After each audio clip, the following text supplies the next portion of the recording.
Hello everyone, welcome to Sleepy Classes. तो आज Wednesday का डे है। पॉलिटी के 10 क्वेश्चंस डिस्कस करेंगे हम। प्रीवियस ईयर क्वेश्चंस होंगे वो। So let's get started. पहला क्वेश्चन है हमारे पास कि which of the following are matters on which the constitutional amendment is possible only with the ratification of the legislature of not less than one half of the states? First, election of the president. Second, representation of the states in the parliament. Third, any of the list in the 7th schedule. And fourth, abolition of legislature council of a state. तो code है हमारे पास, यानी कि options हैं 1, 2 and 3, B 1, 2 and 4, C 1, 3 and 4 and D 2, 3 and 4. तो इसका correct answer है option number A, that is 1, 2 and 3। कि जब हम कॉन्स्टिट्यूशनल अमेंडमेंट की बात कर रहे हैं तो यहाँ पे 1 या 1/2 की जब हम बात कर रहे हैं या हाफ ऑफ द स्टेट्स की जब हम बात करते हैं तो यहाँ पे हमारे पास सबसे जो strict method of constitutional amendment है उसे हम यूज कर रहे हैं, राइट, जिसमें special majority of the parliament plus ratification by half of the states की यहाँ पे जरूरत होती है। तो जब हम इलेक्शन ऑफ द प्रेसिडेंट की बात कर रहे हैं कि प्रेसिडेंट के इलेक्शन में वी नो कि स्टेट्स की जो है इंटरफेरेंस रहती है, यानी कि स्टेट्स की रिप्रेजेंटेशन भी रहती है। So with respect to any kind of constitutional amendment in this regard तो यहाँ पे स्टेट्स का होना भी जरूरी है। सेकेंडली, जब हम representation of states in the parliament की बात कर रहे हैं कि स्टेट्स की ही अगर आवाज को या स्टेट्स को ही कंसिडर किया जा रहा है with regards to constitutional amendments तो यहाँ पे स्टेट को ही कंसिडर करना या स्टेट की जो मर्जी है या जो वो चाहती हैं स्टेट्स उनका होना बहुत जरूरी है। तीसरी चीज, any of the list in the 7th schedule. तो लिस्ट में जब हम division of powers between the union and the states consider कर रहे हैं तो वहां पे स्टेट लिस्ट भी कंसिडर हो रही है। सो एज अ रिजल्ट यहाँ पे स्टेट्स की रैटिफिकेशन भी नेसेसरी है। With respect to abolition of legislature council of a state, अगर यहाँ पे हम आर्टिकल 169 ऑफ द कॉन्स्टिट्यूशन के ऊपर नजर लगाएं तो उस टाइम पे हमारे पास क्या चीज ले डाउन की गई है कि पार्लियामेंट के पास पावर है कि वो स्टेट की, अगर आप कहें लेजिस्लेचर काउंसिल को आप कहें अबॉलिश कर सकती हैं अगर सारी की सारी स्टेट्स उस चीज के लिए ratification they they with special majority. तो यहाँ पे हाफ ऑफ द स्टेट्स की या कॉन्स्टिट्यूशनल अमेंडमेंट की यहाँ पे हमें जरूरत है ही नहीं। सो एज अ रिजल्ट हमारे पास ऑप्शन नंबर ए 1, 2 and 3 जो है हमारा करेक्ट आंसर है। नेक्स्ट क्वेश्चन है हमारे पास कि which of the following statements correctly describe the 4th schedule of the Constitution of India? A, it is describing the list, the distribution of powers between the union and the states. B, it contains the languages listed in the constitution. C, it contains a list mentioned in the constitution. D, it allocates the seats in the council of the states. तो इसका correct answer है option number D, that it allocates the seats in the council of the states यानी राज्यसभा। ठीक है, क्योंकि जो list या बात करें distribution between powers and the union and the states की बात कर रहे हैं तो यहाँ पे हम 7th शेड्यूल यानी कि लिस्ट की बात कर रहे हैं। ठीक है, कंटेन्स लैंग्वेज की बात कर रहे हैं तो हमारा 7th हमारा शेड्यूल रह जाता है। तो it contains a list mention in the constitution, against repetition है हमारे पास ए एंड सी में। So A and C together can not make a correct answer. तो हमारे पास 4th ऑप्शन जो है that is council of the state हमारा करेक्ट आंसर है। नेक्स्ट क्वेश्चन है हमारे पास कि the 93rd constitutional amendment deals with the a, continuation of reservation for backward classes in the government employment, ठीक है, B, free and compulsory education for all children between the age of 6 and 14 years, C, reservation of 30% of posts for women in government recruitments, D, allocation for more number of parliamentary seats for recently created states। तो इसका correct answer है option number B, that is free and compulsory education for all children between the age of 6 to 14 years. तो यहाँ पे जो भी बच्चा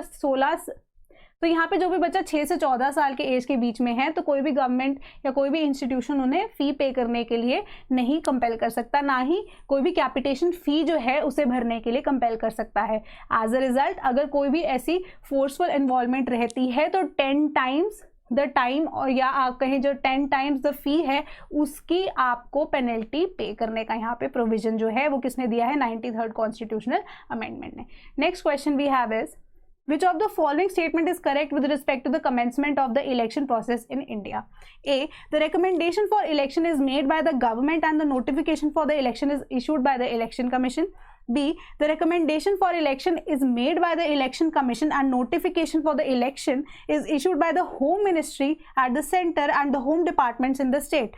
C, the recommendation for election is made by the election commission and the notification for the election is issued by the president and governors of the state concerned. D, both the exercises for making the recommendation for election and that of issuing notification in respect of it are done by the election commission. तो इसका correct answer है option number C, that is the recommendation of election is made by the election commission, whereas notification for the election is issued by the president and governors of the states concern. क्योंकि जो election commission है उसका काम क्या है कि वो सिर्फ और सिर्फ फ्री एंड फेयर इलेक्शंस जो हैं उसे कंडक्ट कराए, both at the state level and at the central level. तो जब नोटिफिकेशन की बात आती है तो वो प्रेसिडेंट का काम होता है at the union level, and जब स्टेट की बात करें तो गवर्नर का काम होता है। बट वेयरएज अगर कंडक्ट कराने की इलेक्शन की बात हो रही है या डेट्स की या स्केड्यूल की बात हो रही है, वो काम किसका होता है? Of the election commission. Next question we have is, with reference to Indian polity, which of the following statements is correct? A. Planning Commission is accountable to the Parliament. B. President can make ordinance only when either of the two houses of the Parliament is not in session. C. The minimum age prescribed for the appointment of judge as of the Supreme Court is 40 years. And D. National Development Council is constituted of Union Finance Minister and Chief Ministers of all the states. तो इसका correct answer है option number B कि president can only make an ordinance, only issue an ordinance when both the houses of the parliament are not in session, whereas planning commission is accountable to the parliament, ये कहीं पे भी mentioned नहीं है। तीसरी चीज कि जो minimum age prescribe for the appointment of जजेस of that of supreme court भी कहीं पे भी कॉन्स्टिट्यूशन ऑफ इंडिया में मेंशन्ड नहीं है। साथ ही साथ नेशनल डेवलपमेंट काउंसिल जो है it is constituting with prime minister as its head, council of ministers as well as जो हमारे पास स्टेट्स के चीफ मिनिस्टर्स हैं। सो यहाँ पे फोर्थ स्टेटमेंट जो है हमारी गलत हो जाती है, तो as a result second statement is the correct statement. Next question is, consider the following statements. First, Jawaharlal Nehru was in his fourth term of the prime ministership of India at the time of his death. Second, Jawaharlal Nehru represented Rae Bareli constituency as a member of the parliament. Third, first non-Congress prime minister of India assumed the office in the year of 1977. Which of those following statements is or are correct? तो इसका correct answer है again option number D, that is first and third statements are correct. कि जवाहरलाल नेहरू जब अपनी death जो उनकी हुई है इन the year of 1964, he was in his fourth term. तो 1947 से लेके 1964 का जो टेन्योर था उनका, उसके बीच में उनका ये फोर्थ टर्म चल रहा था। तीसरी स्टेटमेंट है कि first non Congress prime minister जो थे वो 1977 में बने थे, एंड वो कौन थे? That was Morarji Desai. ठीक है। इसके अलावा अगर हम बात करें जवाहरलाल नेहरू की कॉन्स्टिट्यूएंसी, तो it was not Raebareli, it was Phulpur area जो कि इलाहाबाद के पास है, जो कि उनकी कॉन्स्टिट्यूएंसी हुआ करती थी। So the next question is, in India the first municipal corporation was set up in which of the following? A Calcutta, B Madras, C Bombay and D Delhi. तो इसका करेक्ट आंसर है option number B, that is Madras. तो मद्रास में first municipal corporation जो है उसे establish किया गया था in the year of 1688। So next question we have is, the fundamental objective of panchayati raj system is to ensure which of the following? ठीक है, फंडामेंटल प्रिंसिपल है यहाँ पे। First, people's participation in development. Second, political accountability.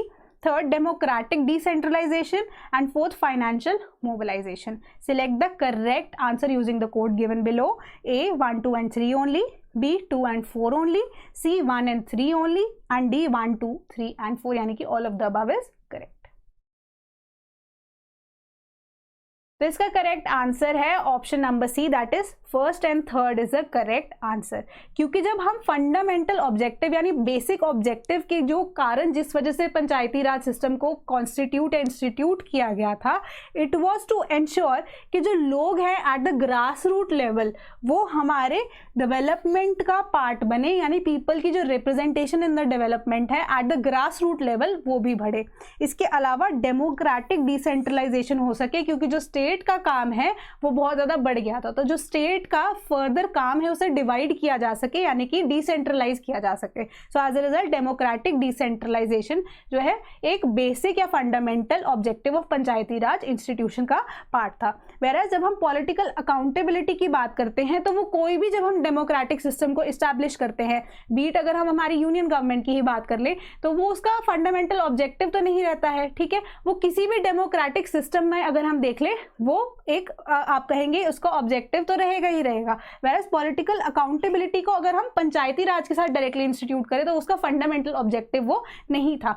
चौथी चीज के financial mobilisation जो है वो फंडामेंटल ऑब्जेक्टिव ना हो के एक आउटकम है of the Panchayati raj institution, क्योंकि पंचायती राज इंस्टीट्यूशंस के पास कलेक्शन ऑफ लैंड रेवेन्यू की जो है या सॉरी जो कलेक्शन ऑफ रेवेन्यू है उसकी पावर दे दी गई है। सो एज अ रिजल्ट वो उसका एक आउटकम है बट वो उसका एक आप कहें फंडामेंटल ऑब्जेक्टिव नहीं था। So next question we have is, in context of Indian history, the Lakshmabai case of 1884 revolved around first women's right to gain education, second age of consent, third restitution of conjugal rights.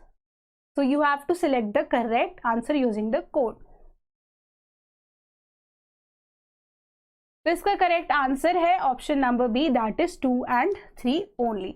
तो यहाँ पे Lakshmibai case जब हम समझते हैं the case of 1884, तो यहाँ पे लक्ष्मीबाई जो हैं she got married at the age of 11, यानी कि 11 साल की एज में उनकी शादी हो गई थी। तो उनकी शादी जब हुई, उनके जो हस्बैंड थे he was of 19 years of age. तो शादी के बाद वो कभी एक साथ नहीं रहे, ठीक है। जैसे ही लक्ष्मीबाई की मदर की डेथ होती है तो वो अपनी मदर की जो प्रॉपर्टी है या जो मदर से उनको कुछ पैसा यानी कि उनकी डेथ के बाद मिलता है, सो एज अ रिजल्ट जो उनके हस्बैंड है वो उनमें इंटरेस्ट दिखाना शुरू कर देते हैं। Interest as in the sense कि उन्होंने एक नोटिस फाइल कर दिया होता है कि वो चाहते हैं अपनी वाइफ को वापस अपने साथ रखना, though they never stayed together. So यहाँ पे क्या होता है कि जो लक्ष्मीबाई है she again refuses to stay with her husband, वो अपने स्टेप फादर के पास जाके फर्दर अपनी मेडिकल में एजुकेशन जो है वो गेन करना चाहती थी। She started to study that as well. So as a result क्या होता है कि फर्दर जो है यहाँ पे सोसाइटी के प्रेशर की वजह से जो उनकी शादी है यानी कि जो रेस्टिट्यूशन ऑफ कॉन्जुगल राइट्स की पिटीशन उनके हस्बैंड ने फाइल की थी उनके लिए, वो अप्रूव भी हो जाती है, उनकी शादी को मान्यता मिल जाती है।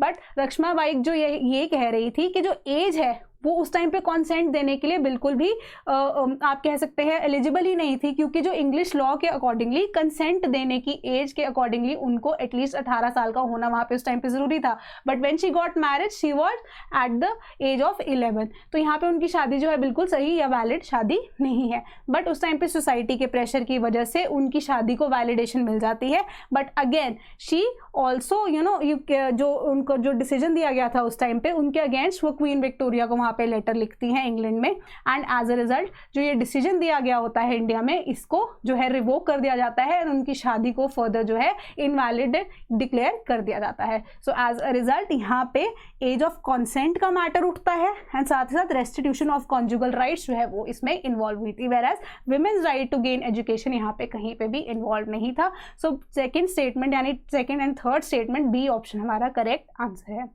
लास्ट क्वेश्चन है कि rule of law index is released by which of the following? A Amnesty International, B International Court of Justice, C the office of UN commissioner for human rights and D World Justice project. तो इसका correct answer है option number D, that is world Justice project. तो rule of law index जो है वो ये चीज specify करता है कि कौन सी कंट्री ने सबसे ज्यादा रूल ऑफ लॉ को फॉलो किया है, ठीक है। सो एक इंडेक्स जो है उसे प्रिपेयर किया जाता है यानी कि कंट्रीज को फर्दर जो है नंबर वाइज उस हिसाब से एलोकेट किया जाता है एंड इसे पब्लिश कौन करता है? वर्ल्ड जस्टिस प्रोजेक्ट जो है इसे पब्लिश करता है। तो आज की सीरीज में इतना ही। होपफुली आपको क्वेश्चंस पसंद आए होंगे and do comment your scores and कोई भी क्वेरी होगी do comment that as well. So thank you so much.